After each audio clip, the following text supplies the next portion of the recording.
Sebelum Tuhan Yesus naik ke sorga, dia memberikan pesan terakhir kepada murid-muridnya dalam Kisah Para Rasul 1 ayat 8. Tetapi kamu akan menerima kuasa kalau Roh Kudus turun ke atas kamu. Dan kamu akan menjadi saksiku di Yerusalem dan di seluruh Yudea dan Samaria dan sampai ke ujung bumi. Setelah Roh Kudus dicurahkan, mereka dipenuhi Roh Kudus. Dan dimulailah kehidupan yang dipimpin oleh Roh Kudus. Roh Kudus akan memberikan kepada kita perkataan untuk diucapkan dan kemampuan untuk melakukannya. Roh Kudus bukan hanya memimpin dalam kehidupan pribadi orang percaya, tetapi juga memimpin gerejanya. Dalam kehidupan bergereja, Tuhan menuntun melalui pemimpin rohani, yaitu gembala jemaat. Kepada para pemimpin jemaat, Roh Kudus menuntun untuk melakukan pekerjaan pelayanan dan melakukan amanat agung Tuhan Yesus. Sehingga gembala jemaat atau pemimpin rohani akan berkata, Tuhan berbicara kepada saya. Tuhan memerintahkan kepada saya. Hal yang seperti inilah yang saya lakukan selama 32 tahun dalam pelayanan saya. Setiap bulan Tuhan memberikan tuntunan. Dan kebanyakan tuntunan yang Tuhan berikan kepada saya, pada mulanya saya tidak mengerti. Tetapi saya percaya. Karena saya percaya, saya perkatakan tuntunan itu. Saya melakukan seperti apa yang Rasul Paulus lakukan. Karena aku percaya, maka aku berkata-kata.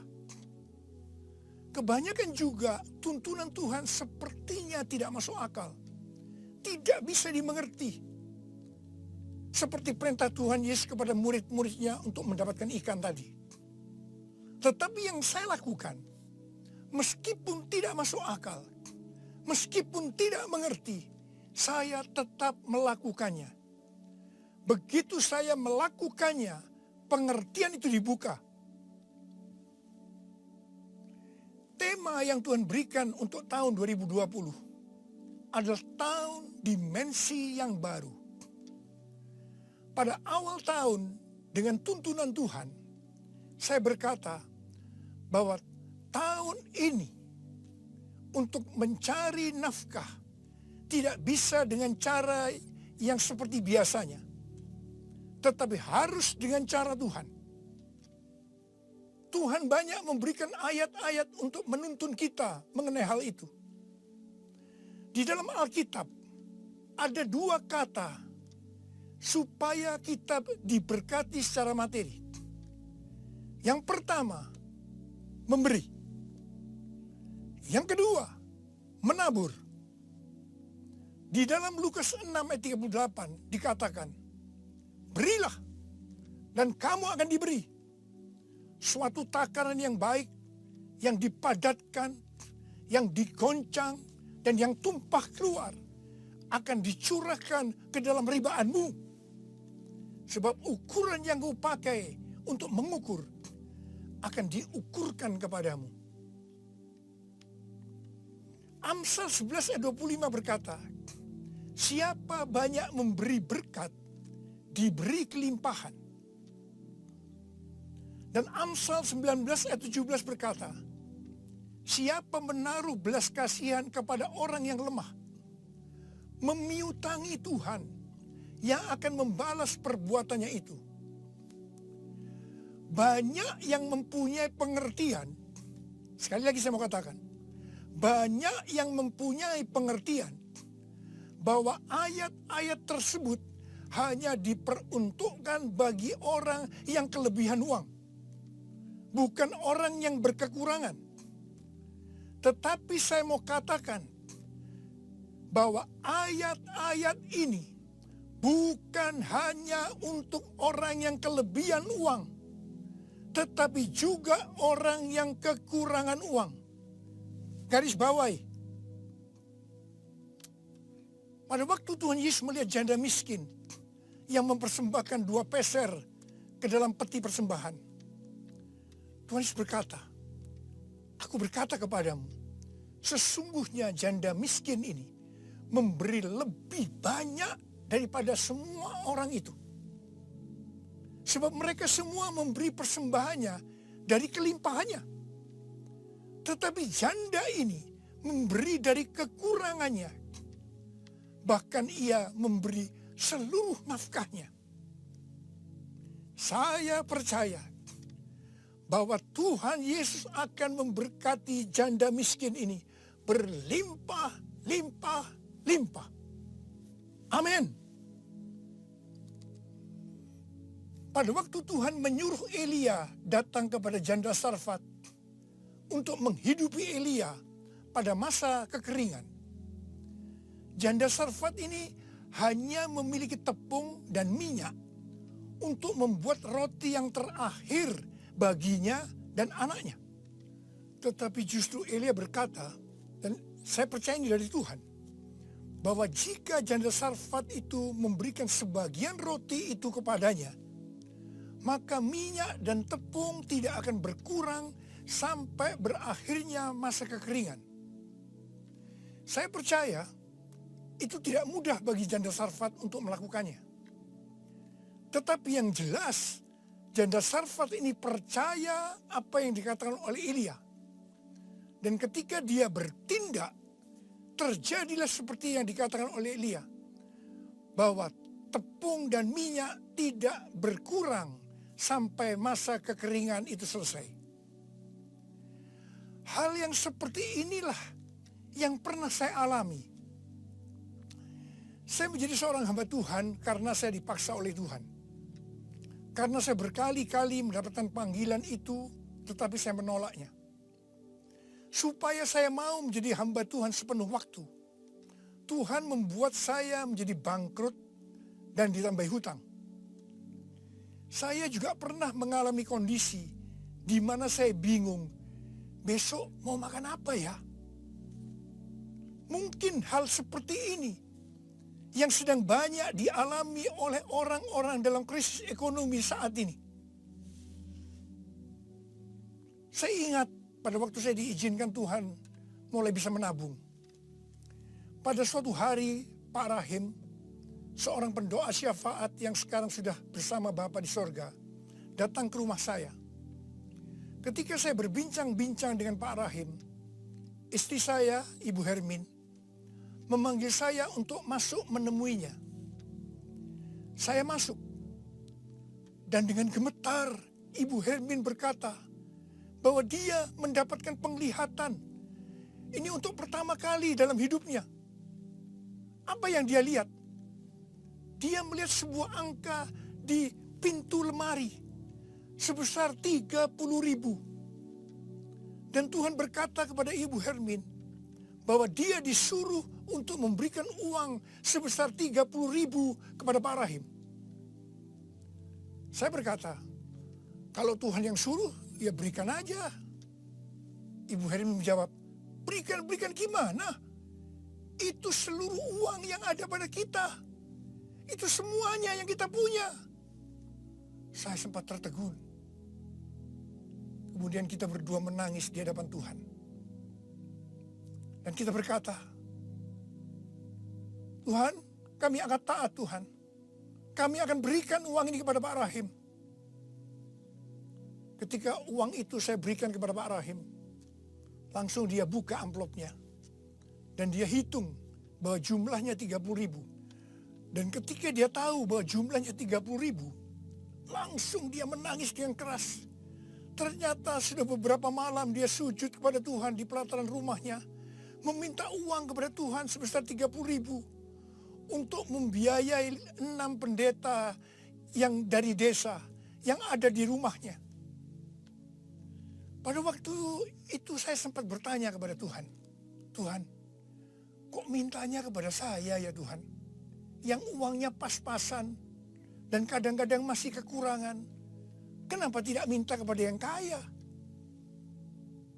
Tuhan hanya mengingatkan saya kisah tentang janda Sarfat tadi. Saya percaya Saya ada sebagaimana saya ada saat ini. Salah satunya karena saya melakukan itu. Mari, hari-hari ini kita akan bersatu melawan COVID-19 dan menabur untuk saudara-saudara kita yang terkena dampak. Karena itu, mari saudara-saudara yang sekarang mengalami dampak yang buruk dalam ekonomi akibat pandemi COVID-19 ini. Sekali lagi saya mau katakan kepada saudara, seperti yang tertulis dalam Amsal 10 ayat 22. Berkat Tuhanlah yang menjadikan kaya. Susah payah tidak akan menambahinya. Kalau saudara hidup sesuai dengan firman Tuhan, maka saudara pasti akan diberkati oleh Tuhan berlimpah, limpah, limpah. Tuhan Yesus berkata, jangan kamu khawatir. Jangan kamu khawatir. Jangan kamu khawatir. Apa yang akan kamu makan? Apa yang akan kamu minum? Apa yang akan kamu pakai? Semua itu dicari oleh bangsa-bangsa yang tidak mengenal Allah. Akan tetapi Bapamu yang di sorga tahu bahwa kamu memerlukan semuanya itu. Tetapi carilah dahulu kerajaan Allah dan kebenarannya. Maka semuanya itu akan ditambahkan kepadamu. Sebab itu janganlah kamu khawatir akan hari esok. Karena hari esok mempunyai kesusahannya sendiri. Kesusahan sehari cukuplah untuk sehari. Seperti yang Tuhan katakan kepada saya untuk menghardik COVID-19 dengan segala dampaknya. Mari, saya akan ajak saudara sekarang untuk menghardik COVID-19 dan krisis ekonomi. Dalam nama Tuhan Yesus. Di dalam nama Tuhan Yesus. COVID-19, krisis ekonomi, diam, tenanglah. Kita sedang berada dalam peperangan rohani yang dahsyat melawan iblis. Dengan melakukan itu, kita mendeklarasikan kemenangan. Puji Tuhan, sejak tanggal 16 April 2020 di Indonesia, angka kesembuhan pasien COVID-19 mulai melebihi dari angka kematian. Semakin hari, perbedaan angka kesembuhan dengan angka kematian semakin besar. Saya percaya ini merupakan penghiburan dan pengharapan bagi kita semua. Tuhan Yesus baik. Tuhan Yesus baik. Saya mengajak saudara untuk masuk dalam puasa dari tanggal 10 April sampai dengan 28 Mei 2020. Saya mengajak saudara untuk menatap ke depan dengan berkata seperti yang terdapat dalam Roma 8 ayat 28. Aku tahu sekarang bahwa Allah turut bekerja dalam segala sesuatu, baik enak maupun tidak enak, untuk mendatangkan kebaikan bagi aku yang mengasihi Dia. Aku percaya melalui semua peristiwa ini, aku akan makin serupa dengan gambar Yesus. Yang berarti aku menjadi murid Tuhan Yesus. Ingat, goal kita sebagai orang Kristen adalah untuk menjadi serupa dengan gambar Yesus. Yang artinya menjadi murid Tuhan Yesus. Tugas yang Tuhan berikan kepada kita adalah untuk melakukan amanat agung Tuhan Yesus. Yaitu pergi memberitakan Injil dan menjadikan semua bangsa itu menjadi murid Tuhan Yesus. Pentakosta ketiga yang merupakan pencurahan Roh Kudus yang luar biasa di zaman now akan memberikan kepada kita kuasa untuk menyelesaikan amanat agung Tuhan Yesus. Mari saya mau berdoa buat saudara. Angkat tangan saudara. Bapa, kami hanya melihat hari-hari ini krisis ekonomi sudah melanda seluruh dunia termasuk di Indonesia.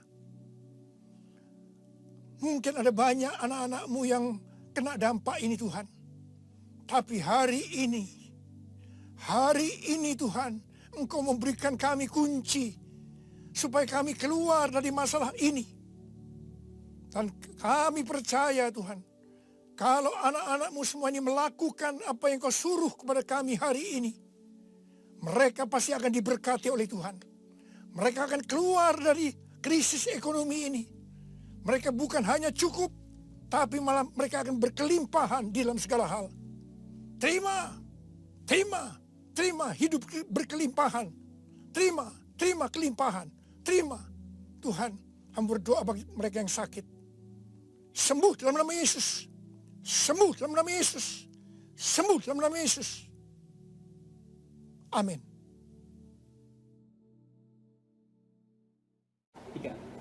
Mari kita satukan hati kita. Kita akan akhiri ibadah kita pagi hari ini. Mari kita berdoa bersama. Tuhan, kami mengucap syukur Bapa buat pagi hari ini Tuhan Yesus. Terima kasih buat sukacita yang kami terima di akhir-akhir waktu kami Tuhan Yesus. Bahkan kami percaya Tuhan Yesus, apapun yang terjadi saat ini Tuhan, baik itu di bangsa kami Indonesia, bahkan untuk seluruh dunia, kami percaya bahwa itu tidak menjadi satu alasan untuk kami terus berdoa, memuji, menyembah Tuhan Yesus. Kami percaya Tuhan bahwa setiap ibadah kami pagi hari ini Tuhan, Tuhan yang melawat, Tuhan yang terus memberikan kekuatan penghiburan yang baru bagi setiap kami Tuhan Yesus. Dan kami percaya Tuhan Yesus bahwa hari ini adalah sukacita yang besar kalau kami masih bisa berdoa, memuji, menyembah Tuhan. Terima kasih Bapa.